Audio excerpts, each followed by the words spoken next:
It's just great to be returning back to New Zealand, being part of Te Akau, and I've been so impressed over the last 6 weeks with the quality of staff that we've got here. There's a lot of young, talented people, and just really looking forward to getting stuck in and working together with them. Obviously, having a lot of nice young horses again, you miss that aspect of the racing life in Singapore. In Singapore, most of your horses have already trialled or already raced when they come into your stable. The difference at Te Akau in New Zealand, you're part of the selection process at Karaka, and then obviously they go away to the different breakers, and then they come into the stable, and it's like a 5-year-old just going to school for the first day, basically. They've just got to learn everything from day one, and you're part of that process, which is really exciting, especially when they have their first jump out. That's basically when you just see what's under like a bonnet of a car, whether it's got a V8, V12, or it might be just a mini minor. But normally you know from the first jump out onwards, and that's something I've missed. Been lucky enough to win 5 New Zealand premierships, and very fortunate to have won 4 Singapore premierships.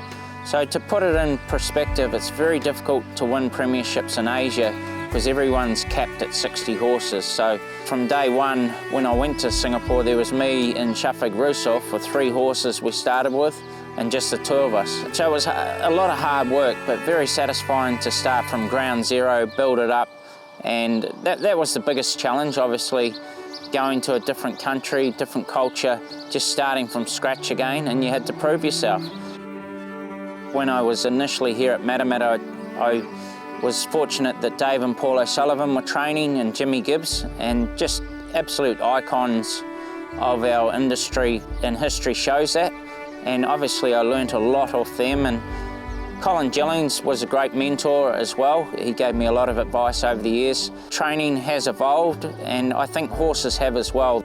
I think Te Akau's continued success comes down to a lot of hard work by David and Karen.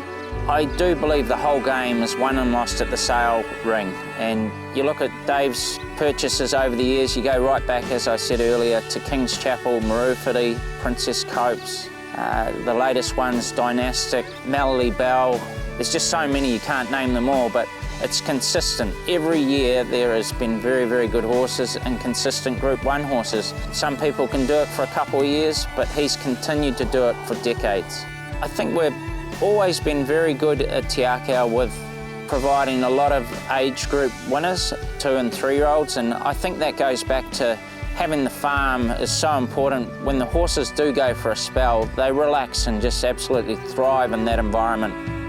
Every trainer's dream is probably to win a Melbourne Cup or a Golden Slipper, so if you could knock off one of those 2, probably especially a Golden Slipper, being able to do it with a New Zealand trained horse would be very special. But obviously we've been lucky and very fortunate. We've won most of the big races in New Zealand, so those would be the 2s that I'd love to have runners in and be lucky enough to win one day.